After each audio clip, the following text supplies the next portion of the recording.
Welcome to this week's edition of World Crisis Radio. This is Webster Tarpley speaking to you from Washington, D.C., naturally inviting you, as always, to keep up with everything at Tarpley.net.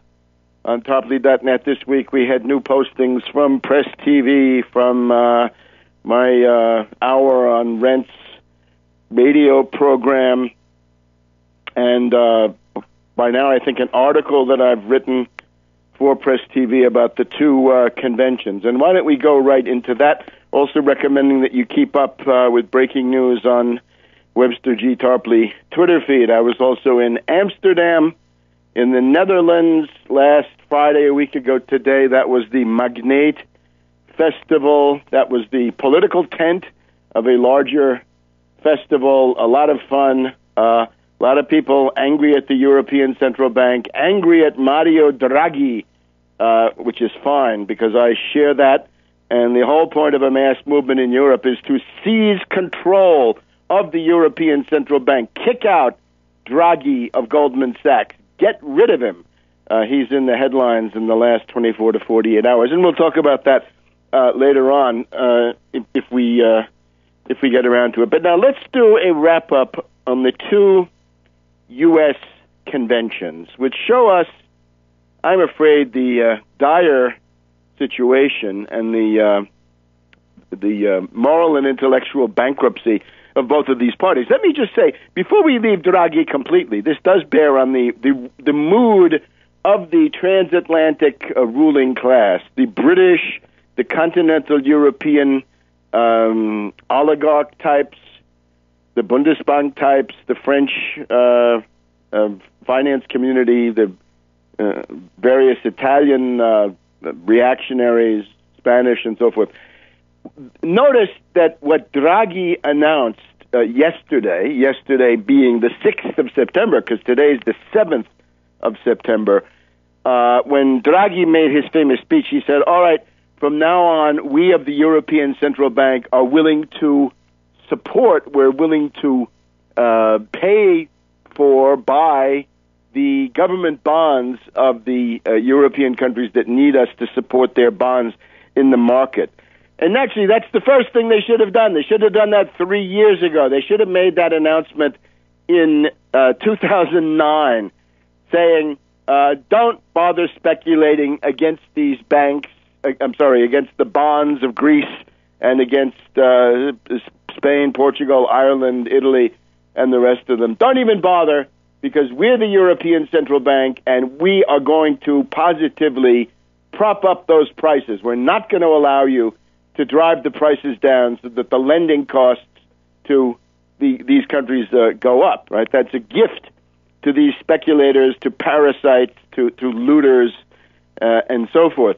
And indeed, one could have gone further. One could have said, I'd like to warn you out there that if you don't take my warning seriously, you may find yourself in a bear squeeze.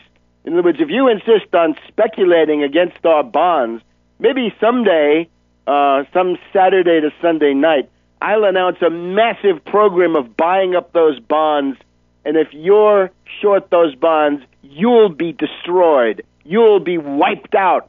You can go crying for a bailout when I get finished with you. So watch out. That would have gone far to deterring the hedge fund hyenas, zombie banks that were attacking, the various sharks attacking the European convoy. But of course, Draghi, at that time, Monsieur Trichet, Monsieur qui triche, didn't do that. So that's all past, though. But what Draghi now says is he wants more austerity. He says there will be draconian austerity conditions attached to these support operations for the European bonds. Now, what this shows us is highly relevant to the U.S., that the international financier ruling class, these parasites, these incompetents, these bloodsuckers, have learned absolutely nothing, and their monomania is still the same. Deadly, genocidal, crushing, brutal, primitive austerity cuts. That's what they want. That's their gospel. That's all they know. It's like a snake. All it knows how to do is to attack and inject venom. It has no other trick in its repertoire. when you get to the current Anglo-American ruling class, that's what they're into. Now, that means here on the other side of the Atlantic, the implications are clear enough. Deadly austerity. Now, let's look at the conventions from this point of view. My reading, and this is a totalization of everything that I've been able to follow about this stuff for the last 2 weeks, is the following, that there are now 2 austerity bids on the table. And these are the austerity bids of the Republicans and the Romney cabal, the Mormon neocon gang around Romney, with Governor Mike Leavitt of Olympic corruption, Mountain Meadows massacre, cover-up, polygamy support fame. They have one austerity bid, and then the Obama crew, the Democratic Party, has a competing austerity bid. And here's the way it goes. The Romney and Republican austerity bid, this is fairly broad. I think the Republicans are more united around their program of bone-crushing austerity than the Democrats are, probably at this point. The Republican bid is something like this. They say to Wall Street, give us your money, give us your support, put us into power. We will give you a cut of 25 to 30% in the current U.S. standard of living. U.S. standard of living, of course, already cut by 2/3 since about August 15th, 1971. So over the last 40 years, U.S. standard of living, quality of life, all factored in, down 2/3. Read Surviving the Cataclysm for that. So that's the Republican bid. And this is with the help of the austerity ghoul, John Birch Society, Ayn Rand, proto-fascist Paul Ryan. His widow's peak is a harbinger of death for many if he ever gets his hands on the levers of power, right? A lunatic John Birch Society ideologue. And, of course, when I say John Birch Society, I'm also saying Mormons, because those are the main backers and pushers of the John Birch Society. But just to stick to the austerity, we'll get the Mormons. We'll get to the Mormons later. The Republican bid says we'll give you 25 to 30% cuts. Now, how will they do it? Romney did say more or less what he would do, and I think people generally know. They know it's going to be tax cuts for the rich. It's going to be the continuation of carried interest. Hedge fund hyenas can chalk up their super profits, their looting. They can consider that a capital gain. They can get their management fees reimbursed. They can get all of their loot taxed at a very low 15% rate, whereas a working person would be paying, well, if we count that as wages, you'd be up to 35% in many cases. So there's more to it, though. Romney in his acceptance speech talked about a 12 million job plan. It's actually interesting to see that they feel required to name a specific number of jobs and 5 points. Where have you heard that? A certain number of jobs and 5 points. I think he's actually got 6 points, but let's go through. He claims he's going to create 12 million jobs. Now, create jobs, when a Republican says create jobs, they mean cut taxes, deregulate, and hope for the best, right? Sit there and wait for something to happen. But we'll get now to in the next segment, we'll get to the 5 to 6 points of Romney. Back in a minute. Welcome back to World Crisis Radio. Watch Tarpley.net. We apologize for further delays, but new discoveries sometimes generate delays, and there have been a few concerning this Mormon phenomenon, right? The role of the British East India Company in the support and propagation of Mormonism is the thing that has come to light, and I think worth building in. So watch Tarpley.net. Go there every day, every couple of days, and you'll soon see when the Bishop Romney's tradition, or Bishop Romney's Mormon tradition, is going to be available. It's coming very, very soon, matter of days by now. But now let's go back. The general thesis, the two conventions of the two U.S. Wall Street parties, the reactionary Wall Street Party, the Republicans, and the sort of deception, left cover version, social fascist version, if you want, of the same thing, the Democrats. Now, Romney says he's going to create 12 million jobs. Again, this is sophistry because Republicans believe that government can't create jobs by hiring. In other words, a government job in their book is not really a job. Of course it is. And if that's not enough, they also basically say you can't do anything as president to really create in a positive way. You can simply create, you can recede, you can cut taxes, you can deregulate, you can get out of the way, as they like to say, and then hope that the wonderful ruling class will decide instead of investing in toxic derivatives that they're going to do plant and equipment. They haven't and they won't. But putting that aside, now what are Romney's points? The first one is more free trade sellouts, more giant sucking sound, more exporting jobs, because free trade is the prerequisite for the runaway shop. In order to outsource jobs overseas, send the factories overseas, fire the U.S. workers, you've got to have no tariffs, right? If you had a modest protective tariff, it wouldn't be possible to send those goods back into the U.S. market. So a protective tariff is absolutely essential. But, of course, Romney wants a free trade sellout, right? A giant sucking sound. So that's his first point. Secondly, he wants energy independence. Now, what this means, coming from somebody like Romney, means primitive, obsolete technology, fracking, things like this. The Democrats have their own obsolete, primitive technology. That's the Don Quixote windmill party and the solar cell party, and then the biomass or whatever, the flatulence party. We'll forget these. Anyway, all of these lead to other considerations. Romney says free trade, number one.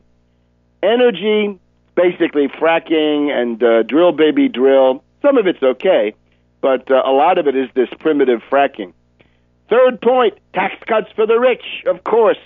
More largesse for the parasites, the derivatives mongers, the stock jobbers, the speculators, the asset strippers at the top of this oligarchical ship of fools. That's the third point, tax cuts for the rich.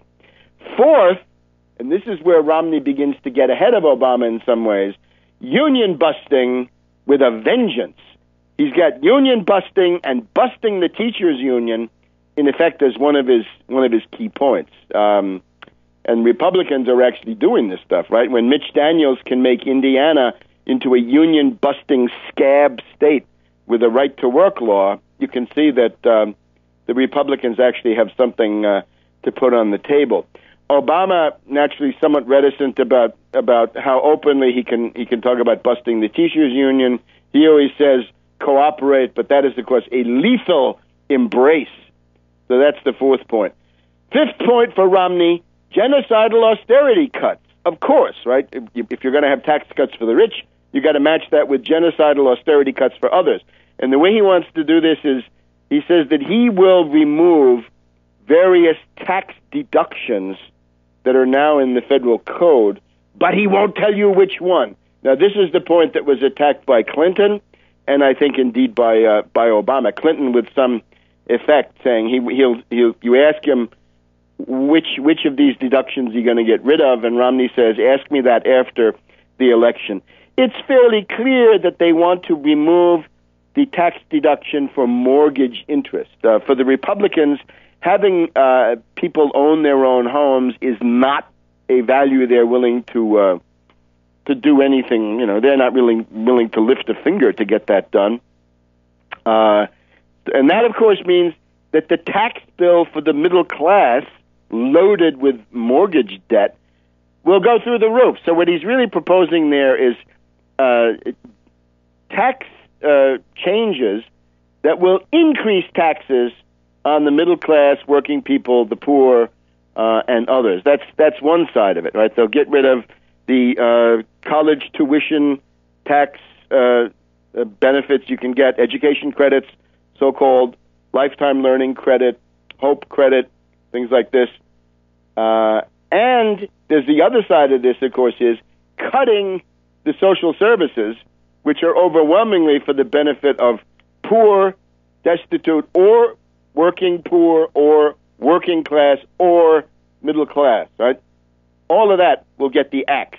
Medicare turns into voucher care, genocide, rather openly with Romney Ryan, and they'll also attack Social Security in the way that they've said. Notice with the Romney Ryan, you'd be paying into Medicare all your life until you're 55, and then when you get to be 55, they're going to say, sorry, you don't get anything when you're 65. In other words, the people that have been paying all along are going to get ripped off. Not so good. And Medicaid. Now, Clinton also, in his remarks, points to the fact that the Medicaid budget is key to maintaining any residual assets in the middle class, because this is the nursing home care for elderly people who otherwise couldn't afford it, and they would bankrupt their entire family if it weren't for this. So, and then the sixth point is massive deregulation. And within this, Romney would say, repeal Obamacare because it represents a regulation of insurance companies at the same time that it bails them out. In other words, the deal with Obama was, we'll bail you insurance companies out, we'll save you from your derivatives losses going forward, but at the same time, you're going to have to, do a few little cosmetic changes, sometimes significant from the individual point of view, like no more pre-existing conditions. So this is a Romney program. Now, and you get the idea, right? Take it from there. Let your imagination work a little bit. What would an austerity ghoul of the Romney-Ryan type, an asset stripper, a vulture capitalist, a parasite, a hedge fund hyena, a John Birch Society member like Ryan, an Ayn Rand fascist fanatic, an Austrian, right? All this stuff. With this, right? Free trade sellouts, fracking, and autarky, energy autarky based on fracking, tax cuts for the rich, absolutely, bust unions, especially the teachers' union, genocidal austerity by tax increases for the middle class, and cuts in the social service, the social safety net, and deregulation, including rollback of Obamacare. That's pretty much the thing. Welcome back to World Crisis Radio. Keep up with everything at Tarpley.net. Buy the books you see for sale at Tarpley.net, and go to Webster G. Tarpley Twitter feed. When things are popping, you can go there generally and get a good intelligence line. So, just to repeat the thesis, the two-party conventions here in the U.S. are essentially two competing austerity bids, with on the one side loot for Wall Street, directly, indirectly, and enforcement. In other words, how do you get this through, and what do you do about possible resistance? What do you do to neutralize blowback? How do you get the American people to go in a docile fashion into that nightmare night? Romney says his method is better, right? This is the direct frontal assault, front-loaded, right? He's basically saying, I'll give you 25 to 30% genocidal austerity in 1 year. And it's really more or less following in the footsteps of Ron Paul, right? The calculation I did, Ron Paul's $1 trillion of cuts in the first year, that's just focused on actual cuts, is about 25, 27, 30%, depending on how you want to count it. Romney's essentially doing the same thing, right? So he's trying to catch up with the super reactionary austerity ghoul Ron Paul, but he's trying to do it as a mainstream candidate. It is amazing how a reactionary like Romney and a John Birch Society crackpot like Ryan are now the mainstream. Anyway, 12 million jobs, he says. That's a pious wish. And the points, once again, are free market, free trade, sellouts, deals. Number 2, energy policy based on fracking and deregulation, primitive, obsolete technologies preferred. 3rd, generous tax cuts for the super rich, for the 1%, the 1/10 of 1%. Fourth, bust the unions, especially teachers and public sector unions. Fifth point, genocidal austerity through tax changes, removal of deductions, and cuts in Social Security, Medicare, Social Safety Net, Medicaid, so forth. Sixth point, which he actually says 5, but it's really 6. Deregulation, massive deregulation. Anything goes, the Cole Porter Doctrine, and ending Obamacare. Now, the Democratic objection to that would be, let me just add, before we go to the objections. And Romney could say to Wall Street, look, a lot of that goes right into your pockets. Under my tax cuts for the rich, combined with the rest of this stuff, you'll be able to get money from the government in tax refunds. Because of union busting, you'll be able to lower your costs. Because of my free trade sellouts, you'll be able to offshore most of what you're going to be sending overseas. And so for deregulation, you'll get what you want. The Koch brothers will be happy. And a lot of this money shows up right away on the personal balance sheets of these greedy Wall Street parasites. So there's an attraction for this, right, on the part of a crazed, greed-obsessed ruling elite. Now, the Democratic objection to this would be, yeah, you'll have 6 points, but you'll also have a civil war before too long, right? The Romney plan seems to assume that the American people will lie down and play dead and not fight back. It may be. There certainly are no organizations that right now are in a position to lead this kind of resistance. I am calling, of course, for the formation of national anti-austerity committees and the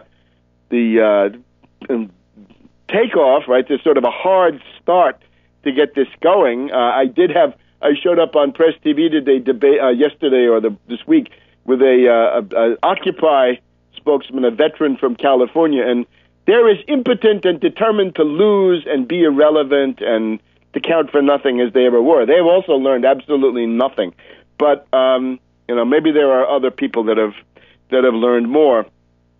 But the Republicans seem to think that they can get away with literal murder, genocide against the American people using this kind of an approach, and doing it with an obvious plutocrat, Romney, dripping with money, his wife dripping with money, with horses, with dressage, with 5 homes and 7 overseas tax shelters and a dedicated shell company in Bermuda and his speedboat and his jet skis. This is so heavy-handed. I mean, it's unbelievable. The American people are beaten dogs if they are willing to accept this. And then Ryan, right, this, again, crackpot, John Birch Society ideologue, right, 30, 40 years ago, this would have been a joke. He either would have been a Nazi or a joke. Take your pick, but not actually contending for power. But there it is. So that's essentially the Republican proposal. Now, there's another dimension to it, which we'll get to in a minute. Now, Obama essentially is offering something a little bit less ambitious, but Obama would argue that it's more feasible. Romney is offering, again, 25 to 30% austerity. Obama says, I can give you a guaranteed, safe 10 to 15% reduction in the American standard of living over the next 4 years. And he also more or less said it, right? Romney gave his points. If you know how to translate Republican speak into some human language, you can do what I've just done. Now, in the case of Obama, it's similar. Obama, in this bloodless oration, his acceptance speech, what did Obama say? Well, he says, first of all, he's eager to reach, which I don't think he said grand bargain, but that's what it is. He's eager to reach a grand bargain with the reactionary Republicans. Now, you think of Franklin D. Roosevelt when he tried to get a second term in 1936, at Madison Square Garden, where he says, "They hate me, and I welcome their hatred," and pandemonium in the old Madison Square Garden. A candidate, a fighting class-based candidate, would be eager not to make a deal with the reactionary Republicans, but to wipe them out politically, to throw them out of office, to cut them down to a racist reactionary regional party in backwaters of the American South. That's what they deserve to be on the line that they're on. But no, Obama is eager to make a deal with them. And you notice, contained in that, a lot of people didn't notice, is he's basically conceding that the Republicans can keep the House, which is not guaranteed. How could it be? 2 months away from the election. A few more scandals, a few more Todd Akins, a couple of throw in a few pages being molested. You could go far with that. And he seems like he's also not really didn't say a word. I need a friendly Senate to work with or any of that. None of that. He's eager to make a deal with the Republicans, a grand bargain based on Simpson Bowles. So this is not a fighting perspective. This is, I'm going to surrender in advance. And, of course, I've been telling you this, right? This is what he wants to do in December, or it's easier to do in December because you can get the votes of lame ducks who are on their way to Wall Street anyway. He's eager to make a deal. Based on what? He's eager to make a deal based on Simpson Bowles. Simpson Bowles. A gaggle of austerity ghouls, sociopaths, failed Pauls like Al Simpson of Wyoming, somebody who obviously hates people, hates retirees, hates old people, even though he is one. He wants to base it on the austerity ghoul plan of Simpson Bowles. Back in a minute. Continuing with our reading between the lines of the Republican and Democratic conventions. Don't read the printed part. Read between the lines. We've said that it's a bidding war, Republican bid, 25 to 30%, bone-crushing, genocidal austerity, very quickly.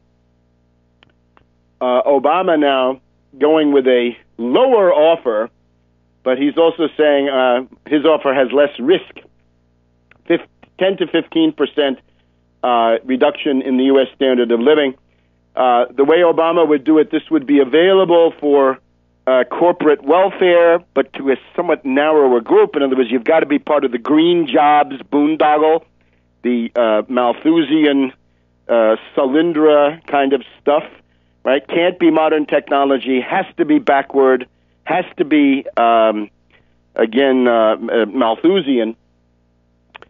So Obama essentially says he's eager, and I thought this was amazing.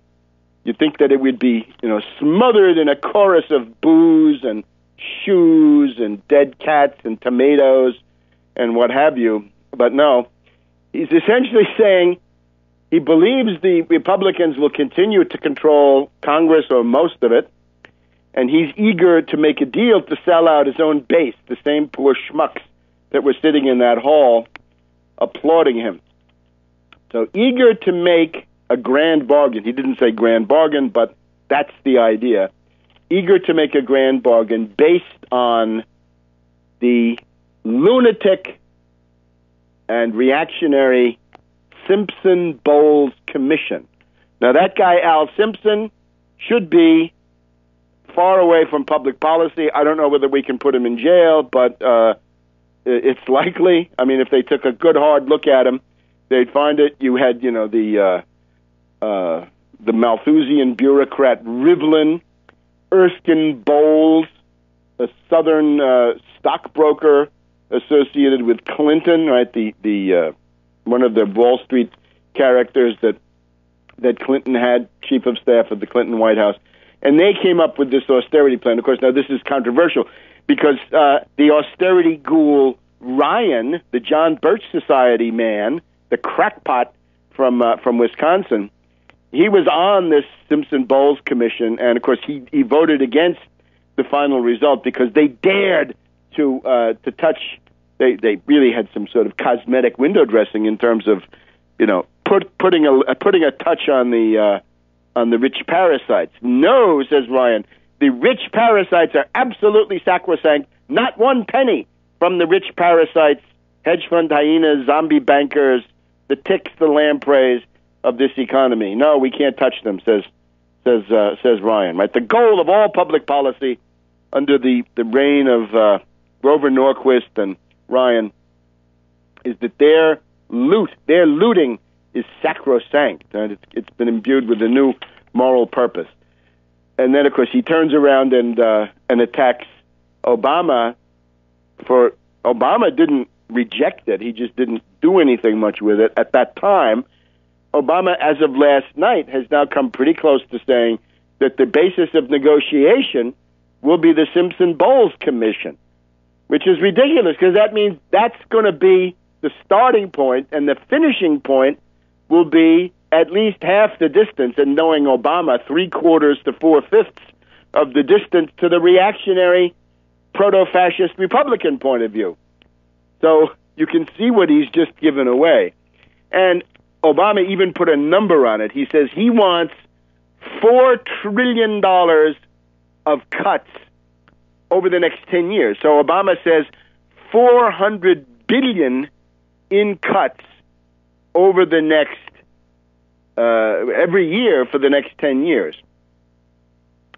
Now, again, you can compare that the most extreme, right, the most epic anti-human point of view was, of course, Ron Paul, right, minus 1 trillion, 1,000 billion in genocidal cuts in 1 year, followed by more, right, to balance the budget, which, of course, you never do because it doesn't work that way.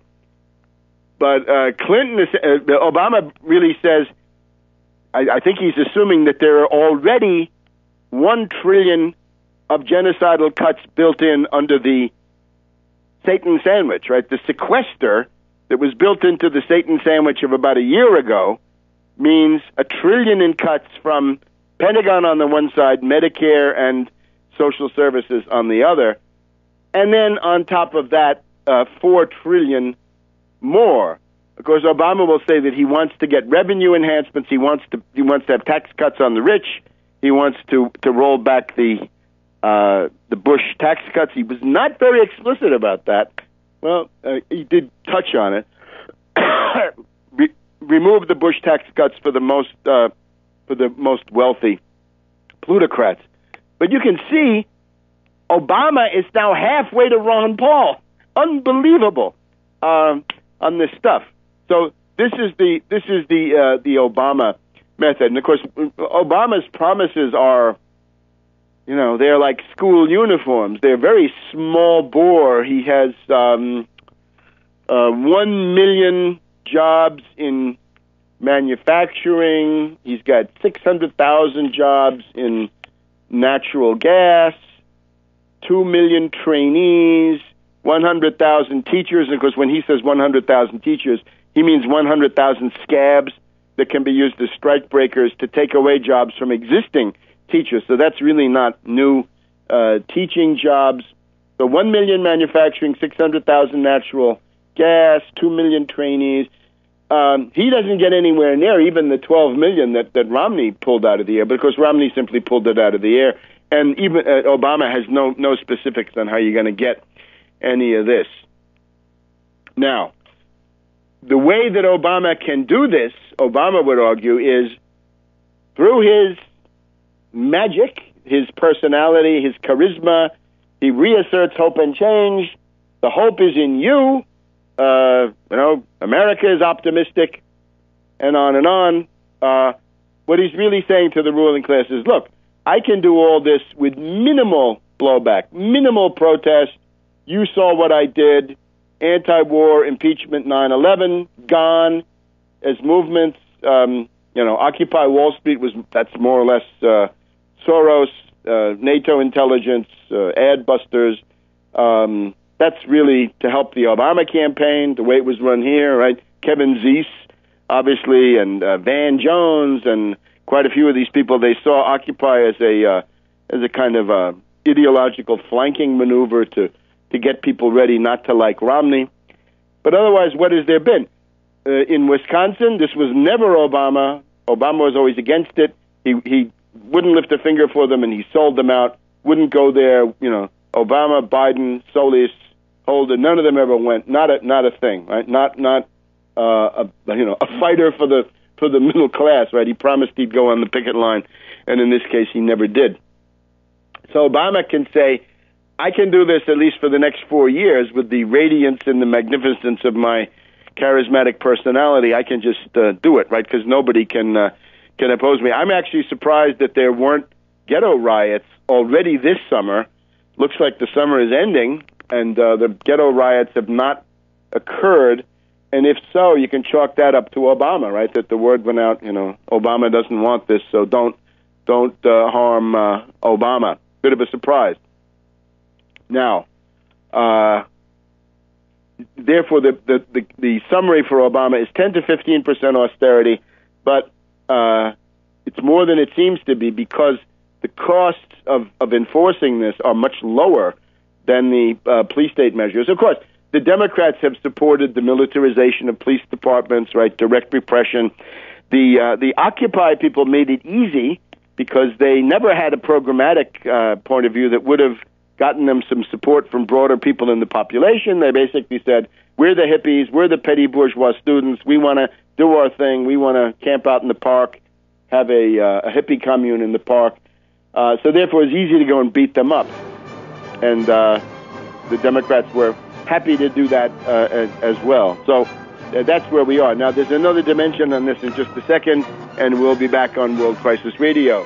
Welcome back to World Crisis Radio, reminding you to keep in touch with the world at tarpley.net. Announcements on new publications coming soon, and Webster G. Tarpley Twitter feed. Again, general thesis, Republican and Democratic conventions, Romney, Obama, Romney Republican bid to Wall Street, 25 to 30% immediate austerity, but with some enforcement costs, probably minimum Greek-style social upheaval, possibility of civil war, not too far after that. Obama, 10 to 15% austerity, much less risk, enforcement costs lower. And we just went through it. In the case of Romney, we went through his points. In the case of Obama, it's eager to make a deal with the House reactionaries, eager to make a deal with the John Birch Society, Koch brothers, and of course that's what that was, right? The older generation of the John Birch Society was Ezra Taft Benson, the head of the Mormon Church, Ezra Taft Benson's son, both racists, both hysterical enemies of Martin Luther King, said he was a communist. They were joining hands with the Koch brothers' father, an admirer of Mussolini and a Roosevelt hater. So it all fits together, doesn't it? That's what Obama wants to make a deal with. So eager to make a grand bargain with the reactionary Republicans. Basis for negotiation now, Simpson-Bowles austerity plan. And again, they've learned nothing. You can see Greece. You can cut the budget like crazy, and the deficits get bigger, and you're ruining your economy. You're killing people. You're creating suicides. You're wrecking your main asset, which is always the quality of your labor power, your human capital, mental capital. And Obama says $4 trillion in cuts. So it's really $5 trillion because I think he wants to build in what he's already agreed to, which is the Satan sandwich of August of 2011 and the automatic sequestration, perhaps reorganized in some way, but it's got to come out to be $1 trillion. So Obama offering $5 trillion in cuts over 10 years. This is again a giant step towards the most extreme austerity ghoul position, which was that of Ron Paul. So the Republicans and quite a few people in Wall Street would say that's not enough. We demand blood now, not later, not on the installment plan. We don't want the death of 1,000 cuts. We want the Texas Chainsaw Massacre. We don't want slow poisoning. We want a flamethrower. Now, the Republican plan for making their stuff work is a little bit more complicated. you notice when you see these television pictures of the parties, the obvious stuff, right? The Republicans are old and white. They are who? They are white men. They are Southerners, especially Southern white men, somewhat fewer Southern white women.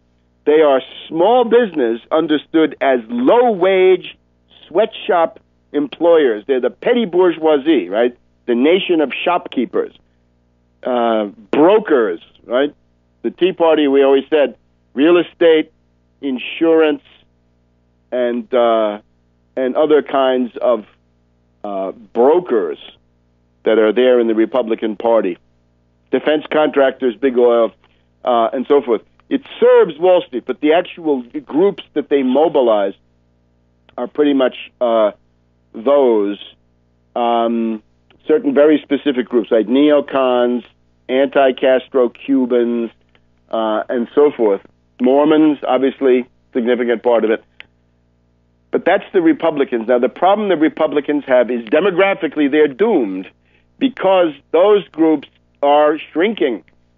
Within 30 years, we're told, white America will be a minority. For these people, that's a nightmare. Oh, my God, the ethnic composition of the United States, right? Pat Buchanan would say, no, that's not the country that I knew in the 1950s. You notice that what they're always referring to as paradise is the mature New Deal under the relatively benign administration of Eisenhower, who's also building the interstate highway system and the St. Lawrence Seaway and leaving the tax rates pretty much where they were under Roosevelt and Truman.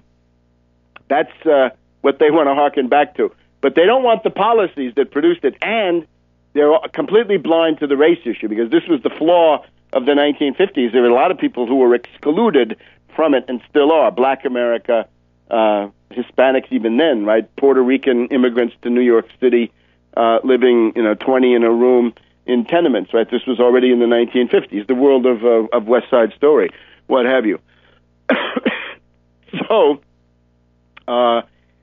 that's what the Republicans want to harken back to. So we've got this. We got now the two bids on the table.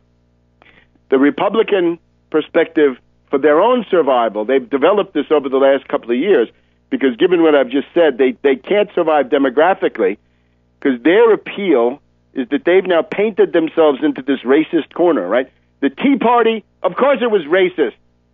There's no doubt about it. They were motivated by racial resentment, status panic, envy. The obsession is always this. They think we're being taxed so that black people and illegal Hispanic immigrants can live high on the hog, right? That they can, and this is what Romney is appealing directly to it. Romney's ad is, you don't even have to work to get workfare anymore, welfare. You just sign up and they send you a check, right? This is obvious racism. This is a code word, as everybody's known for 30 or 40 years. When you say food stamps, when you say Social Security, you're saying to these white men, and Southern white men in particular, you're being taxed to pay for creature comforts for lazy black and Hispanic welfare recipients. We had an interesting debate this week about welfare. What nobody seems to understand is there is no more welfare. It's gone.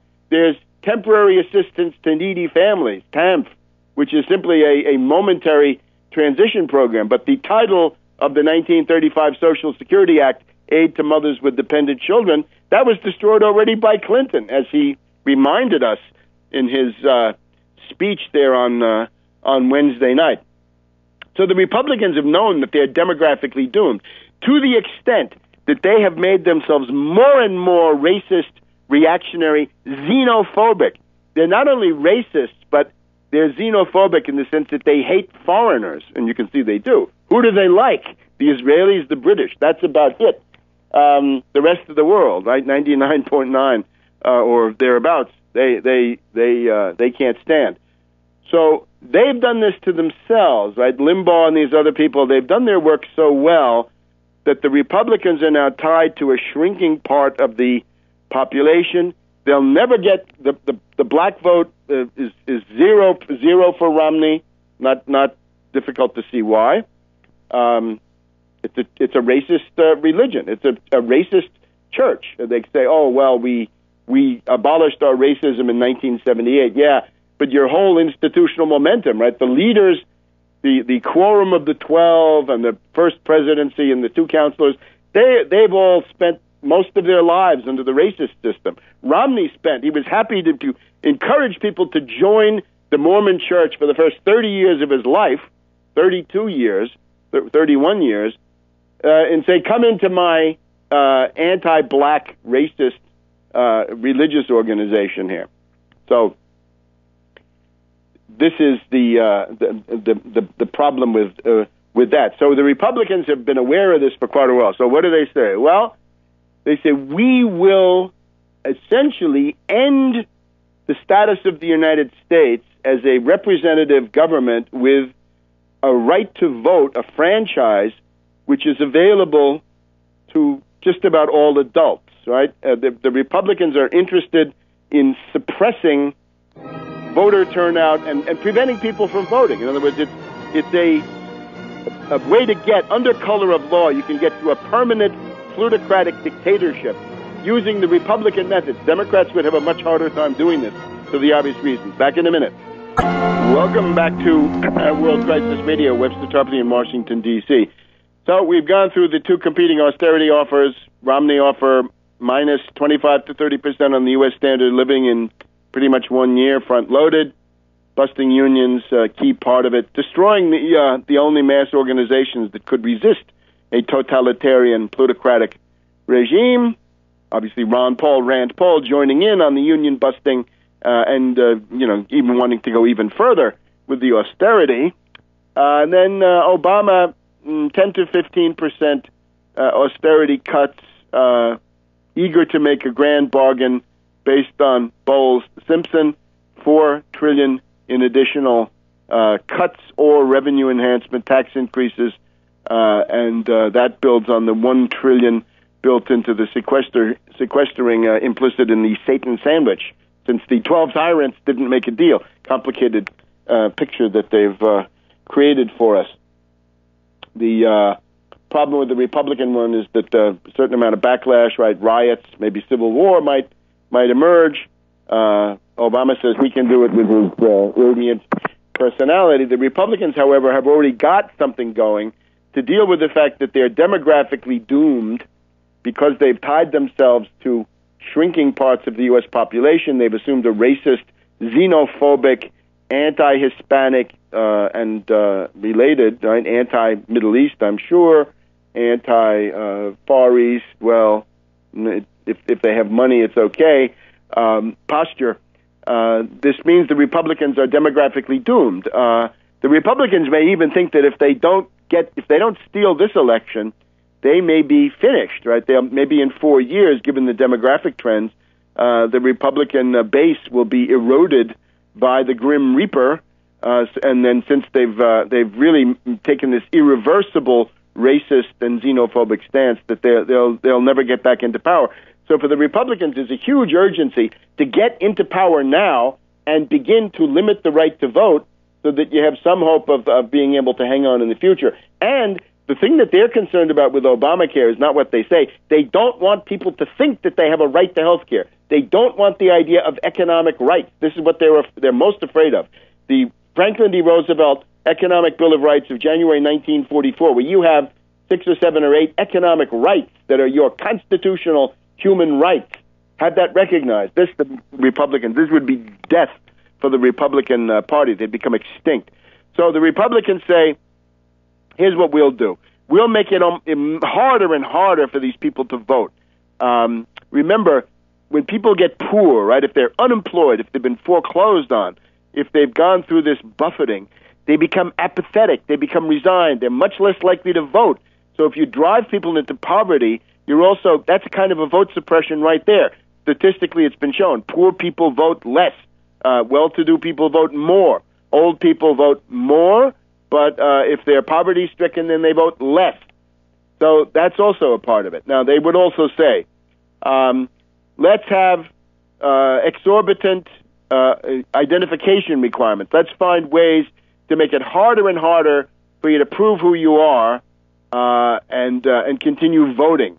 Let's make it so that you have to buy things that are expensive, that you have to go where it's far away, that you have to go through something humiliating, and on and on and on. This is the various state plans. 11 reactionary states have put this stuff through. So that's one thing you can do. Florida, right? We know this from the Bush years.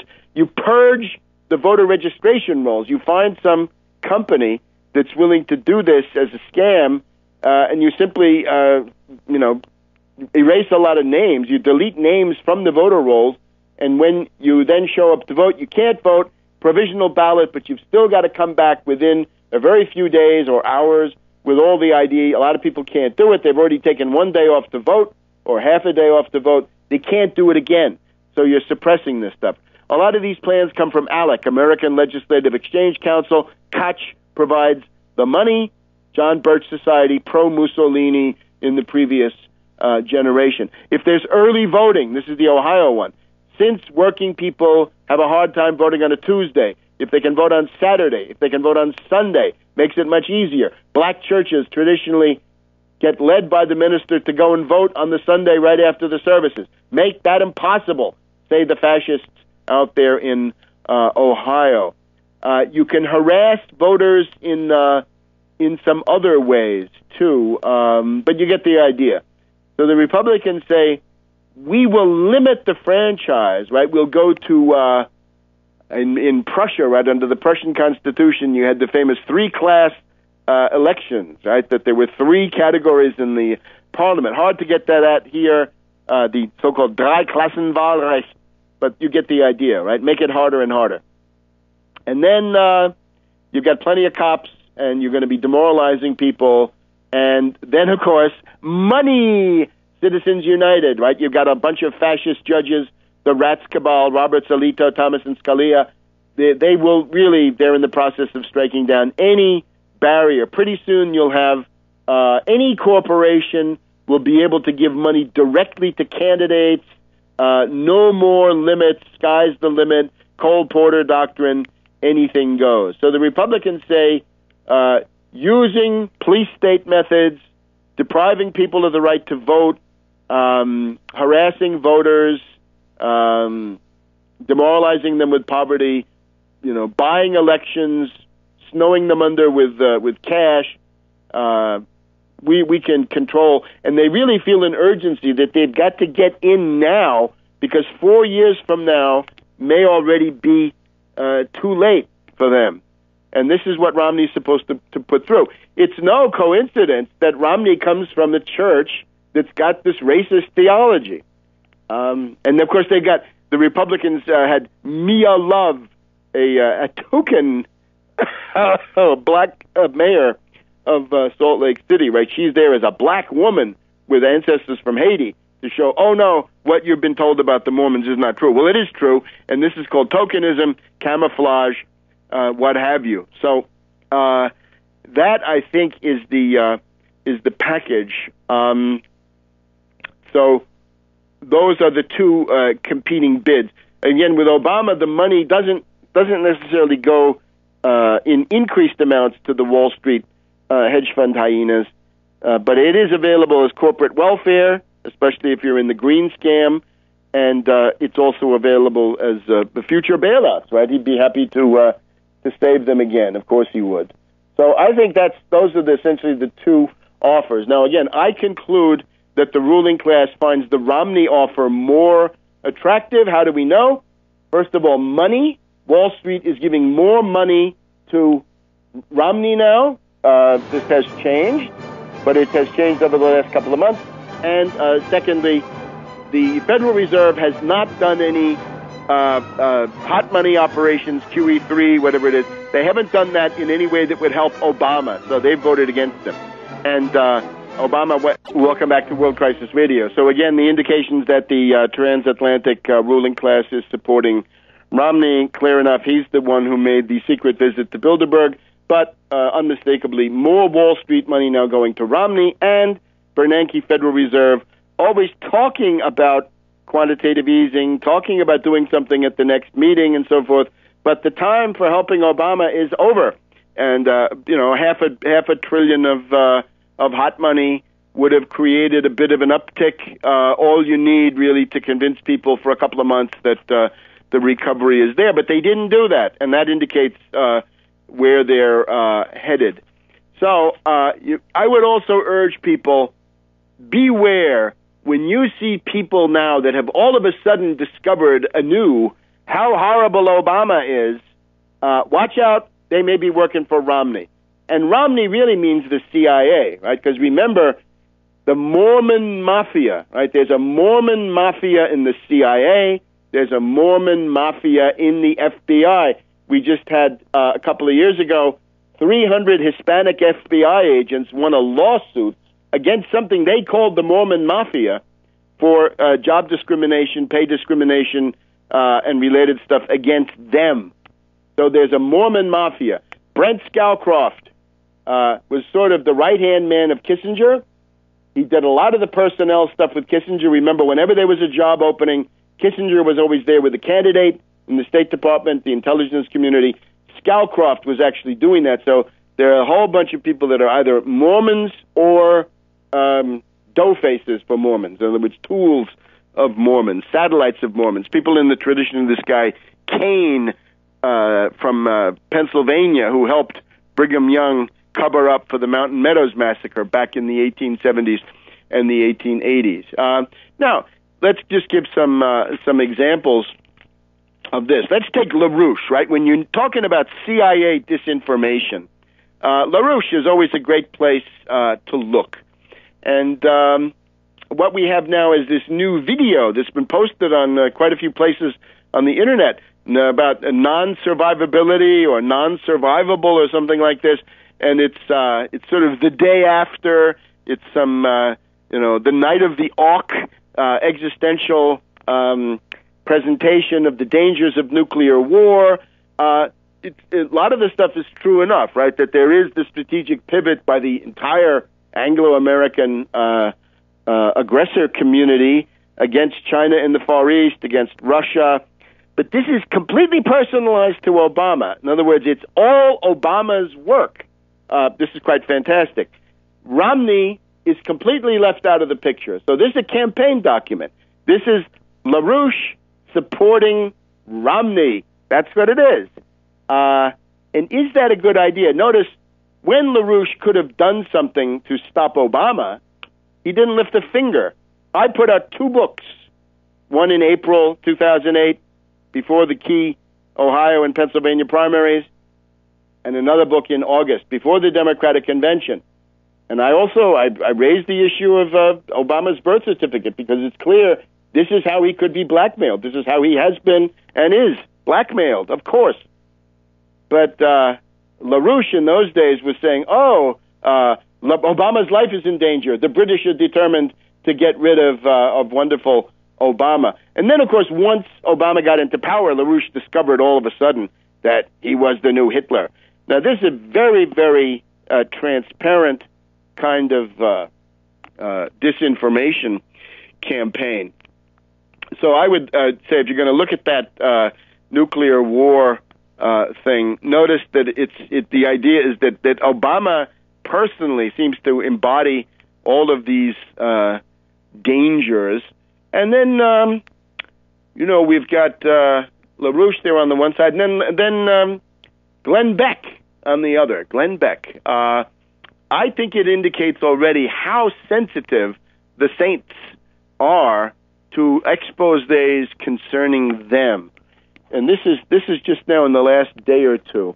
We have Glenn Beck. You'll remember him, right? He used to be on Fox News, but he was too crazy for them, right? He was just too weird.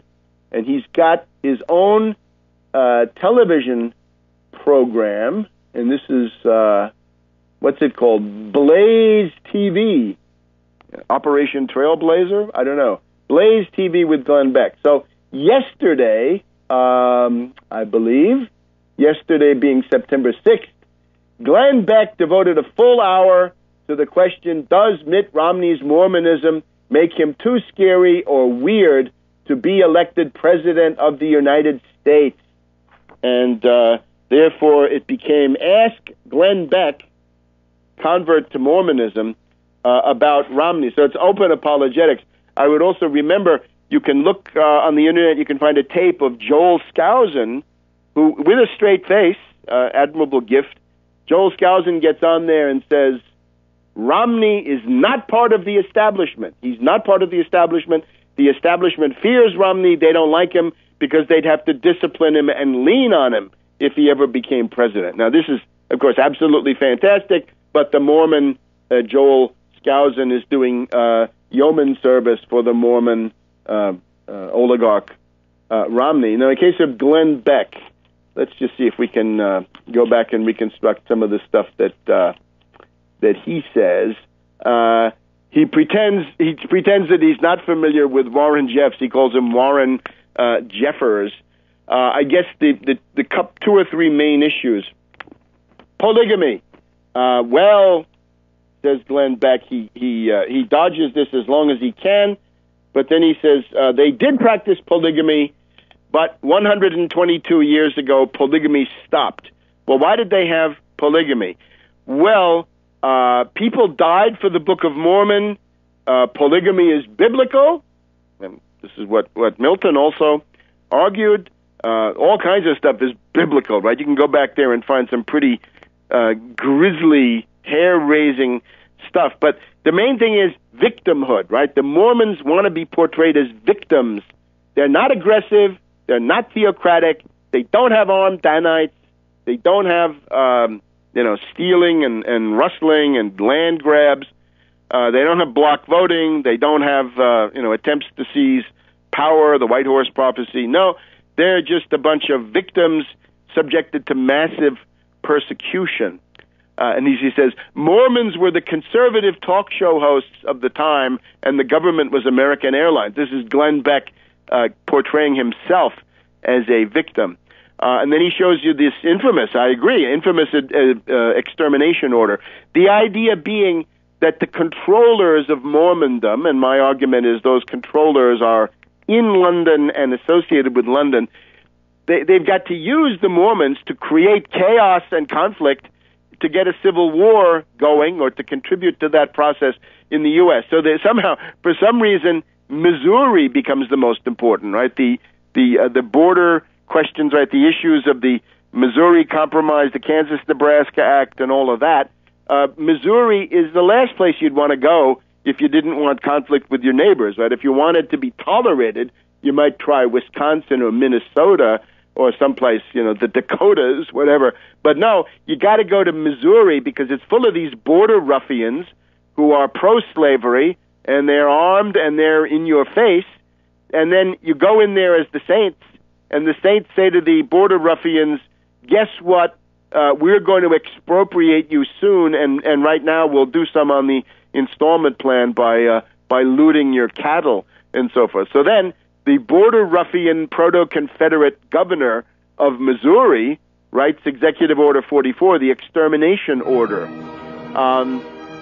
This is a scenario, right? This is the destabilization of the United States. Now, it's a tragedy, but that's a proto-Confederate. So you got basically two British pawns fighting each other to rock the boat in the U.S. Back in a minute. Welcome back to World Crisis Radio. The time has gone by. Let's see how much more we can get in here about Glenn Beck. We just had LaRouche, essentially an oblique disinformation move.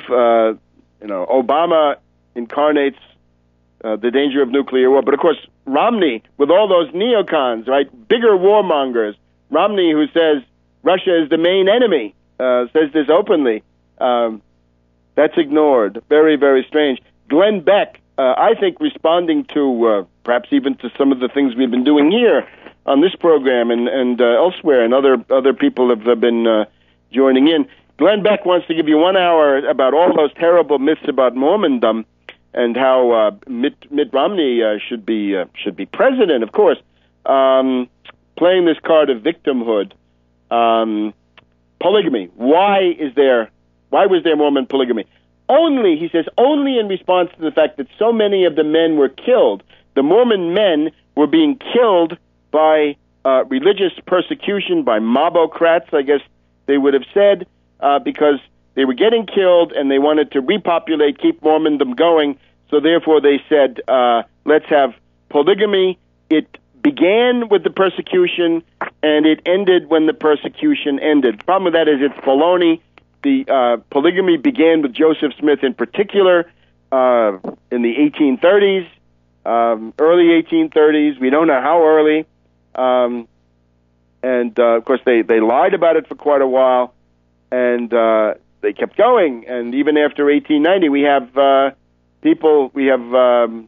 Miles P. Romney down there in Mexico having another polygamous marriage after the 1890 revelation that polygamy was supposed to come to an end. And we're told that the Mormons flee the United States. They go into what is technically Mexico, in reality a kind of no man's land, but they're still devoted to the country that they served.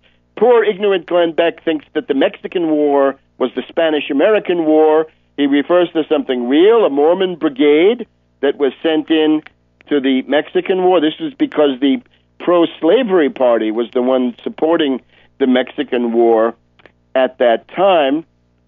But then, of course, in 1890, the curtain came down and polygamy came to a rapid end. Of course, it was much messier because there are a lot of women, families, all kinds of stuff. So basically, it's a lie. What this depends on with Glenn Beck, the lie is that there was no polygamy until 1852 when Brigham Young proclaimed the Order of Jacob, plural marriage, spiritual wives, polygamy, and then it ended in 1890. So it only went on for those 38 years. But again, it was there before and it was there after, and it's going to be again in heaven. And there are these pesky rumors that especially at the top, people have their wives on different continents in different cities. God knows what the truth of this is. And he says only 5% of Mormons ever practiced polygamy. Now, this is again baloney. Under Brigham Young, especially in southern Utah, there were lots and lots of poor farmers with 5 to 6 wives.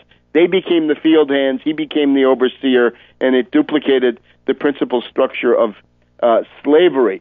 Then he needs to talk to you about coffee and tea and alcohol, that Mormons live longer. Well, the Mormon underwear, the magic, the underwear, the temple garments, magic knickers, what have you. He says they're T-shirt, boxer shorts for men and women. They are oppressive because they're so hot in hot climates. For women, it's hard because really fashionable clothing are incompatible. That's incompatible with these magic underpants.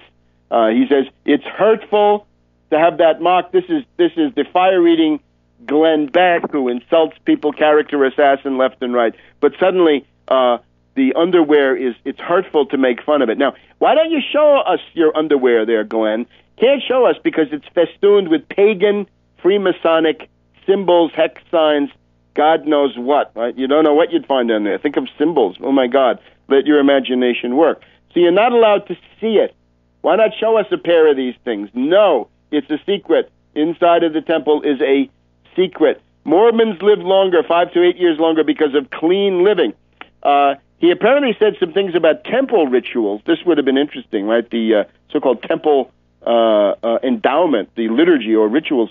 This has been removed. And that's where we want to know what's with the oath of vengeance and what's with the oath of obedience that would make Romney, technically speaking, if Romney really wants to become a god, have a celestial harem, and rule over his planet, as he thinks that his father George has already done, then he has to obey this guy Monson, thought to be suffering from dementia at this point. There's an interesting perspective. If Romney has to do what Monson says, and according to the Mormon Curtain and other websites, Monson is suffering from dementia, does that mean that you're putting an Alzheimer's victim into a position of power in the U.S. government? I think those are the main the main things. But again, the extraordinary sensibility and always the desire to portray oneself in the light of victimhood. Now, the life of George Romney, some interesting new things about this. George Romney, the way he tried to say it is that the family the family fled to Mexico after polygamy had ended. It's baloney. The family fled with Miles Park Romney. They fled well before the ending of polygamy, and they stayed after. Remember, this is George Romney complains that in 1907, the Mexican, I think it's 1907, the Mexican Revolution chased the Mormons out of Colonia Juarez in Mexico. This is a polygamous colony, right? There are also polygamous Mormon colonies in Mexico. George Romney, the father of the current candidate, right? This is now George, the former governor of Michigan, secretary of in the cabinet for Nixon.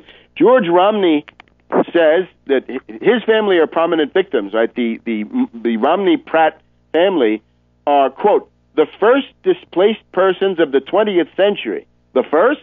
How about the Boer War? How about the Italian-Turkish war, mainly fought in Libya? This very, very narrow, right? And with a very, very acute concern with one's own sufferings, real or imagined, and a complete blindness to anybody else's. Think about that. A regime with so many Mormons running the economic policy, very much concerned with the problems of Mormons, but not so much with the others. Notice that night in the Republican convention when the people who came forward, the husband and wife who talked about Romney befriending their son, those were Mormons, and he did it as part of the Mormon sort of in-group services. And one also has to wonder, did those people really have a choice? Did they get an order from their bishop or from their stake president or from Salt Lake City saying, guess what, you're going to appear and you're going to talk about our guy Mitt? So here's then what George Romney says. The Great Mexican Revolution, which certainly has many positive features, George Romney said, I was kicked out of Mexico when I was 5 years old. This must be 1912, actually. I was kicked out of Mexico when I was 5 years old because the Mexicans were envious of the fact that my people, Mormons, became prosperous, Mormon polygamists, actually. Kicked out of Mexico when I was 5 years old because the Mexicans were envious of the fact that my people became prosperous. And then he says the Mexicans thought that if they could just take it away from the Mormon settlers, it would be paradise. And, of course, it just didn't work that way, of course. Now, this is essentially the politics of envy. This is the main line of the Romney campaign, that if you're not content to have this tremendous wealth disparity in favor of these people, that you're practicing the politics of envy. Anyway, the other thing that I would just stress is the new stuff that's coming to light. The intelligence department of the British East India Company is James Mill, succeeded by John Stuart Mill, and one of his projects is Thomas Carlyle. Thomas Carlyle, a fascist. These two, James Mill John Stuart Mill in On Liberty, defends the Mormons. Carlyle, unpublished essay which I've unearthed, also defends Brigham Young. The model of theocratic dictatorship is what the world needs. And of course, Carlyle is one of the main proto-fascists